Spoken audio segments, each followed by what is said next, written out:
नमस्कार दर्शक बंधु लाटेस्ट जब शुणा को आपण मन स्वागत। दर्शक बंधु आज निजुक्ति सूचना रही टाटा पावर रे निजुक्ति। दर्शक बंधु टाटा पावर तरफ विभिन्न प्रकार जॉब नोटिफिकेशन रिलीज होती। आपण मैंने जब 10वीं श्रेणी भी पास करते पदवी आवेदन करेंगे। मासिक 24,000 टंका दरमा जदि इंटरेस्टेड अच्छा जॉबटी करने निहाती भाव में भिडियोटी सह लास्ट पर्यंत जोड़ी रुहतु जहाद्वारा ऑल डिटेल्स जानीपारे। टाटा पावर रिसेंटली लॉन्च कर न्यू वैकेंसीज विभिन्न प्रकार पोस्ट आपको ऑनलाइन थ्रू रे आवेदन करने को पड़ो।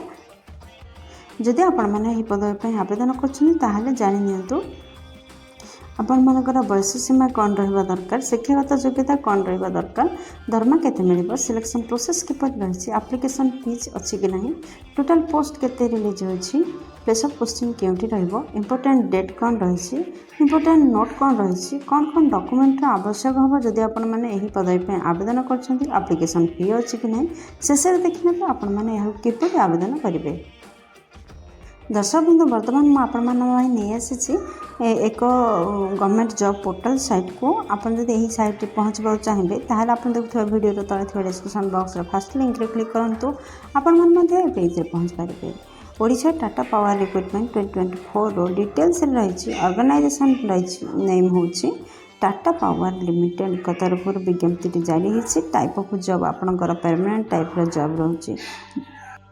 दर्शक बंधु जदि जॉब कैटेगरी विषय कहवा यह एक प्राइवेट जॉब अटे।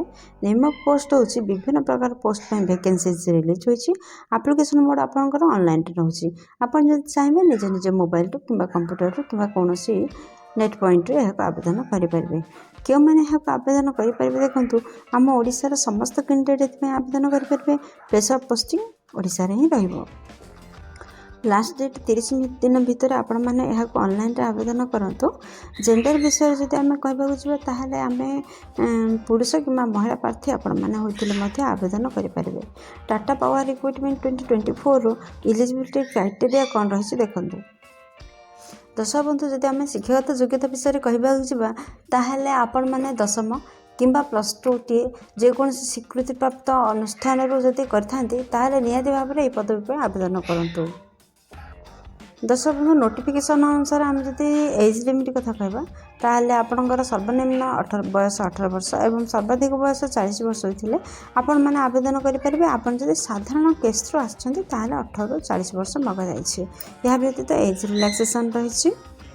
गवर्नमेंट रूल अनुसार आपको जब 3 वर्ष एज रिलैक्सेशन दि जाए ओबीसी प्रार्थी होते 3 वर्ष एज रिलैक्सेशन दि जाए जहाँफल आप 43 वर्ष पर्यटन फॉर्म अप्लाई करेंगे। जदि आपने एसटी एससी किंबा पीडब्ल्यूडी होता कि एक्सिस सर्विसमैन होता आपंकर 5 वर्ष एज रिलैक्सेशन आपण दि जाए जहाँफल आपने 45 वर्ष पर्यटन सर्वाधिक फॉर्म अप्लाई करेंगे। दर्शक बंधु आपण मैंने पीडीएफ देखिले जानीपारे जे क्यों पोस्ट में केतिकी दरमार व्यवस्था कराई आपण मैंने निहत भाव में पीडीएफ को देखते। पीडीएफ टी आपण मैंने पाइबे कौन कौटी कहले वीडियो डिस्क्रिप्शन में यार पीडीएफ लिंक जोगाई दि जाए। सिलेक्शन प्रोसेस किपर देखो आपण मानक इंटरव्यू देवाक हेबो, स्किल टेस्ट देवाक हेबो एवं डॉक्यूमेंट वेरिफिकेशन रहिबो। एहीपरि भाव में आपणकर 3टी पर्यायर सिलेक्शन हेबो। मन रखा उचित जे एथिपाई कौनसी भी एप्लिकेशन फी नहीं। आपण माने केवल इंटरव्यू एवं स्किल्स टेस्ट दे नियुक्ति पाई परिबे। जदि आपण मैंने एप्लिकेशन फी कथा कहबे ताहले जनरल कैंडिडेट फ्री रही, ईडब्ल्यूएस फ्री रही, ओबीसी कैंडिडेट फ्री रही, फीमेल फ्री रही, एसटी एससी कैंडिडेट फ्री रही। समस्त नो फी रही। आपण मैंने चाहिए यह देयमुक्त आवेदन करें। दर्शक बंधु आपण मैंने तो जानले यह ऑनलाइन आवेदन करने को हम। जदि यह ऑनलाइन आवेदन करने को हम ताहले कौन कौन इंपोर्टेंट डॉक्यूमेंट आवश्यक हम देखो। फर्स्ट आपंकर क्वालिफिकेशन सर्टिफिकेट और मार्कशीट आवश्यकता रोचे। सेकेंड रोचे आपंकर बर्थ सर्टिफिकेट आवश्यकता रोचे। थर्ड आपंकर recent colour passport size photo आवश्यकता। फोर्थ रे कैस्ट सर्टिफिकेट आवश्यकता रोचे। दर्शक बंधु जदि आपण मैंने साधारण कास्ट बिलंग करते आवश्यकता ना कि अन्य कास्ट बिलंग करते जाति प्रमाण पत्र आवश्यकता रही। 5th रोचे जदि किसी एक्सपीरियंस अच्छे एक्सपीरियंस सर्टिफिकेट जेरेक्स दरकार आपणकर आईडी गोटे आईडी कार्ड दरकार जोटा कि वोटर कार्ड हो पान कार्ड हो तो जहाँ भी गोटे आईडी प्रूफ दरकार यहपरी 6 डॉक्यूमेंट को रेडी करूँ एवं ऑनलाइन आवेदन करूँ। दर्शक बंधु Tata power recruitment 2024 important date विषय जदि कहवा ताहले आपणकर ऑलरेडी अप्लाई स्टार्ट हो सारा आपन चाहिए एवं आवेदन करें। यार लास्टेस्ट डेट विषय जब आम कहवाक जा ताहले निहाती भाव में आपणकर 30 दिन भितर आपण मैंने अप्लाई करूँ 30 दिन भितर यार डेट वैलिड डेट रोचे आदि इंटरव्यू डेट कहवाक जा ताहले खूब शीघ्र प्रकाश पाइबा आपणकर केबे इंटरव्यू हम।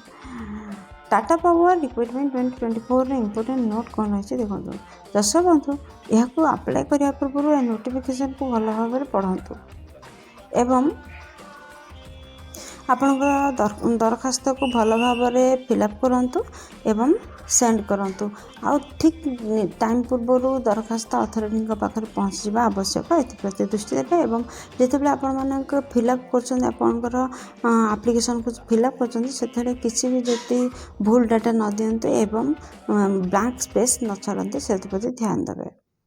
दर्शक बंधु जदि आपण मैंने टाटा पावर निजुक्ति नापी चाहते ताहले देखो यह किपर आवेदन करेंगे फास्ट यार ऑफिशियल वेबसाइट को देखो नोटिफिकेशन को पढ़ु।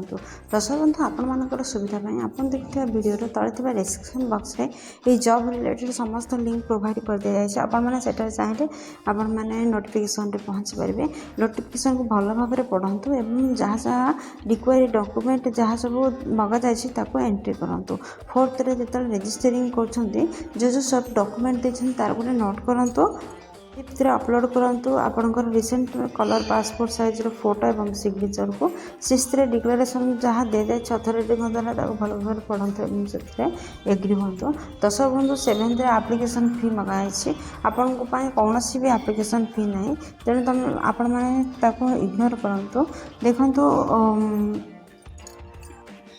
आपण मैंने सबमिट बटन रे क्लिक करने पूर्व आपको रिक्वेस्ट करी कि आपण मैंने पुणी थे आपंकर दरखास्त को टी चेक कर दिंतु तापर सबमिट बटन रे क्लिक करूँ। दर्शक बंधु एपरी भाव में यह आवेदन करूँ। दर्शक बंधु आशा कर भिडियो बहुत कम लगे जदि किसी भी उपकार कर भिडियो को गोटे लाइक कर दिंतु सांग सहित यथेष परिमाण शेयर करूँ जदि चैनल नुआ अच्छे चैनल टी सब्सक्राइब कर बेल बटन प्रेस कर आल सेट करूँ जहाँद्वारा प्रतिदिन प्रकाश पाता नुआ नुआ सरकारी नियुक्ति विषय आपण प्रथम खबर पहुँच पार। दर्शक बंधु वीडियो एपर्यंत देखिए आपको अशेष धन्यवाद। पुणी देखा लेटेस्ट जॉब्स ओडिशार नुआ एक फ्रेश अध्याय नुआ एक नियुक्ति सूचना सहित से पर्यंत जय जगन्नाथ।